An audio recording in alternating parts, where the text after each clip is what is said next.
let's give Trump credit. What's so smart is like somebody was doing this work, Yes. got it in front of him, Yeah. and he was smart enough to say, hold on a second, this is really important. I'd love to get the mayor's take on this. Check this out from Bricks News. Just in, Greenland's prime minister says he's ready to negotiate with U.S. President-elect Trump about the future of the Arctic territory. And before I have the mayor chime in, I want you to check out this video of Chamath Palihapitiya over on the All In podcast talking about why Greenland as an American, let's say, subsidiary might be worthwhile. I mean, I thought it was really interesting, and I was just caught off guard at how the media tried to portray it as Trump being Trump.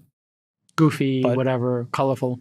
But I think like what I've realized, even with the California fire thing, the guy has this prescient way of, he may not say it in the way that it works for some people, but he's just really on top of this stuff. So I just sent Nick a thing. So I started to learn a little bit more about why he wants to take over Greenland. And it really comes down to one very basic idea here. Because of climate change and other things, the Arctic ice shelf is melting. And the more and more it melts, it opens up a shipping lane in the Northern Passage for a lot of critical goods. And so if you had some sort of strategic agreement with Canada and Greenland, you effectively have this monopoly control over something that could become as important as the Panama Canal. And so I think if you look across the world, the control of maritime shipping lanes becomes this really critical strategic military and economic asset. And so the reason why he's trying to find a way to initiate some sort of a discussion between Greenland and Canada is exactly this reason. And I think it's sort of like a bargaining gambit, the way that he started, but it's really smart that he's trying to get this done for the United States of America. Because meanwhile, what you have is China militarizing very aggressively, Russia militarizing very aggressively. And what you don't want to have happen is those two countries take control of that Northern Passage as the ice sheet melts. So I just thought that was important. Having a capable business executive thinking about the future of business and shipping and logistics, pretty big win. And I just love the idea, Cyan. You know what's smart? I mean, let's give Trump credit. What's so smart is like somebody was doing this work, yes, got it in front of him, yeah, and he was smart enough to say, hold on a second, this is really important. Let me tweet it. And then the way that he initiates it, though, gets even more attention, because if he basically tweeted, hey guys, I have this really interesting idea to gain more leverage in a northern maritime shipping lane, nobody would have paid attention. Absolutely not. Nobody would have. And now we're all talking about it. And now there's an opportunity for millions of people to understand why and be supportive of it. It's pretty smart. All right, guys. So we're having some technical difficulties. I apologize. We're going to work on getting the mayor back.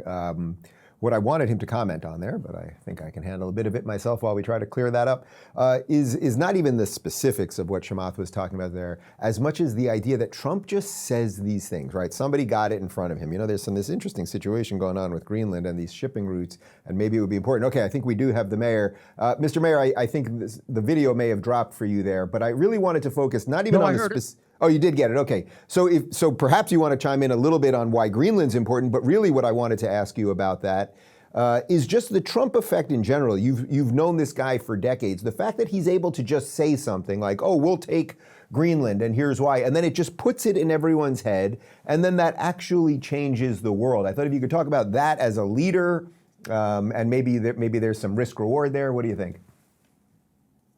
I think it's remarkable, and it does show that he's a very unique leader, and he can dominate the discussion, dominate the agenda, and never ever underestimate him. Same thing was true with Ronald Reagan. Like when he first said Panama Canal, or first said Canada. Canada may have been a little bit of humor, but he pushed the guy out of office. Yeah, we'll have more on that guy in a minute. Yeah. The guy's without a job. So he's pretty powerful. But remember now, when he says, well, we're not going to completely give up the possibility of military force. Mm-hmm. There's a treaty between us and Panama that contemplates our using the military.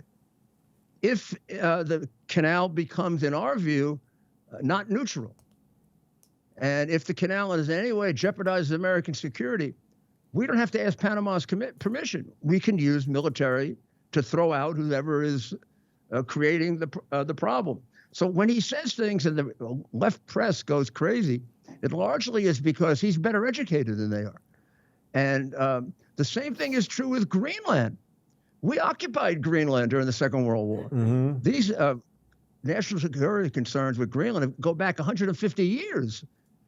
So it might sound a little bit like he's poking around, but there's a method to, I guess what they would say is his madness. Guys, are globalists gearing up for another pandemic after losing at the ballot box in November? After a severe case of H5N1 bird flu was reported in Louisiana, critics warned that pandemic fears could be weaponized to challenge Trump's agenda, including the nomination of RFK Jr. to lead HHS. So is this a genuine health crisis or just a power play? Last summer, Dr. Peter McCullough sounded the alarm about bird flu, linking its rapid spread to gain-of-function research, now commonplace in labs worldwide. Dr. McCullough emphasizes the importance of early prevention, recommending the Contagion Emergency Kit from the Wellness Company. This medical board-approved kit contains 5 critical life-saving medications, including ivermectin, Tamiflu, HCQ, and a nebulizer, making it easier for every household to prepare for the unexpected. Getting your kit is simple. Fill out a digital intake form, and it'll arrive at your doorstep in 1 to 2 weeks. Don't wait until it's too late or until the deep state puts their plans into motion. Be proactive, stay ready, and protect your family now. Head on over to twc.health/Rubin and use code Rubin to save $48 plus get free shipping on your kit. That's 15% off for U.S. residents only.